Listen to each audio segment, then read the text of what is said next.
దేవునికి స్తోత్రం. ప్రియమైన సహోదర సహోదరులకు శుభాభివందనములు. ఈరోజు దేని వాగ్దానం లూకాసు వార్త 12:31.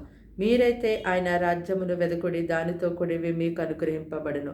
చూడండి, ఈ లోక రాజ్యములు ఎన్నెన్నో ఉన్నాయి, కానీ దేవుని యొక్క రాజ్యము గొప్పది. ఈ లోక రాజ్యములన్నీ ఒక దినమున లయమైపోతాయి, కానీ దేవుని యొక్క రాజ్యము శాశ్వతమైన రాజ్యము కనుక ఆ దేవుని యొక్క రాజ్యానికి ఎన్నటెన్నటికీ నాశనం అనేది కలగదు. ఆయన రాజ్యము శాశ్వతమైన రాజ్యము. ఆ శాశ్వతమైనటువంటి రాజ్యములోనికి లోక మానవులందరూ ప్రవేశించాలనే ప్రభువైన యేసుక్రీస్తు వారు ఈ లోకంలోనికి వచ్చి ఆయన శిలువ మీద తన ప్రాణాన్ని అర్పించారు. అయితే ఈ లోక మానవులు మాత్రము అది గ్రహించుకొనకుండా ఈ లోకాన్ని ప్రేమిస్తూ ఈ లోక విషయాల మీదే మనసు పెట్టి ఈ లోక రాజ్యమునే ప్రేమిస్తూ మరి లోకాన్ని వెదికేవారిగా ఉంటూ ఉన్నారు. అయితే ఈ లోకమును గురించి నీవు వెతకొద్దని దేవుడు చెప్తున్నాడు. ఈ లోకంలో ప్రతిరోజు కూడా ప్రతి మానవుడు ఏమి తినాలి, ఏమి త్రాగాలి, ఏం ధరించుకోవాలి, రేపటి నా పరిస్థితి ఏంటి, రేపటి కొరకు నేనేం సమకూర్చుకోవాలి, వీటి గురించే చింత, వీటినే వెతుకుతూ ప్రయాసపడి చివరికి లోకాన్ని విడిచి వెళ్ళిపోతుంటారు.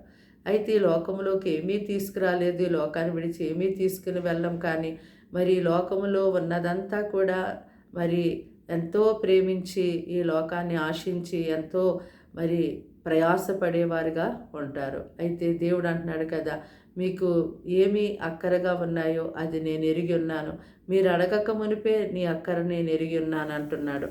కనుక నీకు ఏది అవసరమో ఏ సమయంలో దేవుడు దానిని దయచేవారై ఉన్నారు. అయితే నీవు ఈ లోకాన్ని వెతకటం కాదు, కానీ దేవుని రాజ్యాన్ని దేవుని వెతికినట్టయితే ఏ సమయంలో నీకు ఏది అవసరమో దేవుడు సమృద్ధిగా నీకు దానిని అనుగ్రహిస్తారు. కనుక ఈ లోక రాజ్యములు ఈ లోకాన్ని కాదు, కానీ ప్రయాసపడి వెతకడం, మరి లోకం కొరకు జీవించడం కాదు, కానీ దేవుని యొక్క రాజ్యం కొరకు నీవు ప్రయాసపడు. ఆయన రాజ్యములో నేను నా కుటుంబము ప్రవేశించాలి, యుగయుగములు ఆయన మహిమ రాజ్యములో నేను ఆయనతో సహా జీవించాలి, ఎన్నటికీ నాశనముకి అనేరని ఆ రాజ్యము కొరకు నేను ఈ లోకమందు దేవుని కొరకు గొప్పగా ప్రయాసపడాలని ఒక బలమైనటువంటి కోరిక కలిగి జీవించేవారిగా ఉండాలి. మరి ఎప్పుడైతే దేవుని యొక్క రాజ్యము కొరకు నీవు ప్రయాసపడతావో ఈ లోక అవసరతలన్నీ దేవుడు నీవు బ్రతుకు కాలమంతా కూడా దేవుడు తీర్చి నిన్నెంతో గొప్పగా పోషిస్తారు. నిన్ను అన్ని విషయాల్లో దేవుడు కాచి కాపాడుతారు. తరువాత దేవుని యొక్క రాజ్యములోనికి ఎంతో గొప్పగా ప్రవేశము సమృద్ధిగా లభించే ఆ స్థితిని నీవు పొందుకోగలుగుతావు. ప్రార్థన.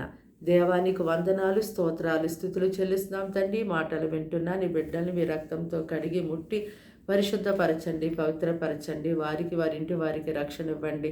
వారి పిల్లల్ని వారిని గొప్పగా పోషించండి. ఇదిగో నా తండ్రి ప్రభా, నీ రాజ్యం కొరకు ప్రయాసపడే వారిగా వీరిని లేవనెత్తండి. వీరు వీరింటి వారందరూ నీ శాశ్వతమైన రాజ్యములో ప్రవేశించే భాగ్యాన్ని వారికి దయచేయండి.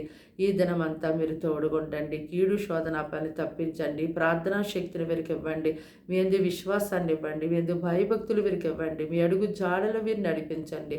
అయ్యా ప్రభా, ఈ దినమంతా మీరే గొప్పగా నీ సన్ని తోడుగా ఉంచి కాపాడమని యేసు నామములో ప్రార్థన సమర్పించి అడిగి వేడుకుంటున్నాం తండ్రి. Amen, amen.